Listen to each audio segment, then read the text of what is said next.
बचा हुआ है तो हम लोगों की वजह से बचा हुआ है। आज अगर आसाम के तरफ, मिज़ोरम की तरफ गाड़ियाँ जाती है तो हम लोगों की वजह से जाता है। हक हम लोगों को कागज़ तैयारी करके रखना चाहिए, चाहे कुछ भी हो जाए।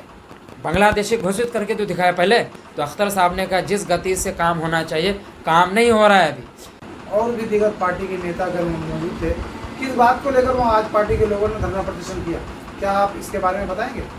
जी, वहाँ जो डिस्कस हुआ है तो बीएलओ के बारे में हुआ है, जो अभी वोट का जो शुद्धिकरण चल रहा है अभी, उसके बारे में क्या वजह है कि सीमांचल के अलावा अररिया, पूर्णिया, किशनगंज, कटिहार के अलावा हर ज़िलों के अंदर काम जिस गति से हो रहा है उस गति से नहीं हो रहा है। तो अख्तर साहब ने जवाब दिया कि हमने तहकीक करने के बाद पता चला कि यहाँ जो काम चल रहा है एक दिन में 150 से 200 हो रहा है, जैसे कोचाजामन क्षेत्र में हो रहा है।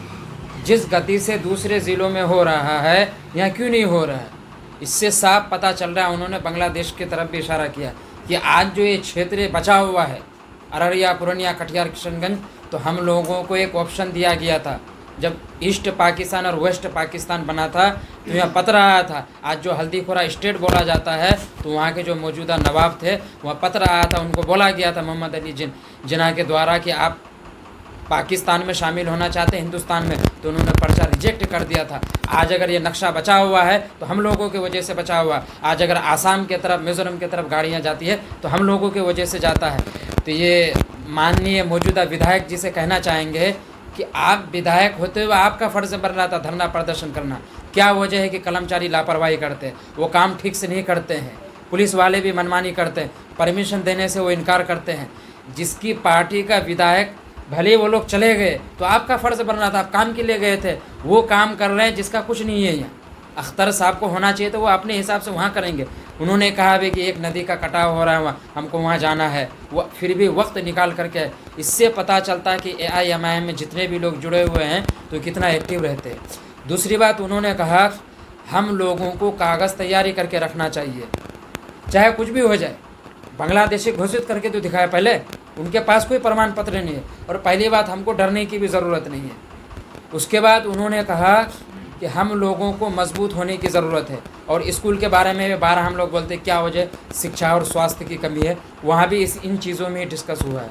तो अख्तर साहब ने कहा कि हमने जब आवाज़ उठाया तो यहाँ 30 जो अभी मौजूदा हर जगह बने हैं, इतना स्कूलों को थोड़ा सा डेवलप किया है कि चलो पहले से थोड़ा बहुत बेहतर हुआ है। तो अख्तर साहब ने कहा जिस गति से काम होना चाहिए काम नहीं हो रहा है अभी। उसके बाद उन्होंने कहा कि हमको अभी इत्तिहाद होने की ज़रूरत है, एक रहेंगे तो सेफ रहेंगे।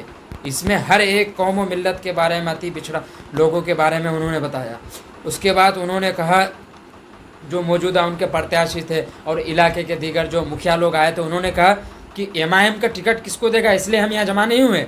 टिकट जिसको भी दिया जाए लब्बे कह हम उसको वोट देने का। पतंग पतंग पतंग पतंग इतना उड़ाना है, इतना गर्दा उड़ाना है कि माननीय जितने भी भगोड़े हैं ना, उनकी 7 पुश्तें याद रखे और उनकी आने वाली नस्ल इलेक्शन लड़ने के लिए सोचने पे पड़ जाए। और उनको ये साबित करके दिखाना है कि दौलत से कुछ नहीं होता है, मोहब्बत से हर एक चीज़ लड़ी जाती है, किरदार से लड़ी जाती है। आपने अपने किरदार और ज़मीर को इस तरीके से बेच दिया है कि आप मुँह दिखाने लायक नहीं रहे हैं।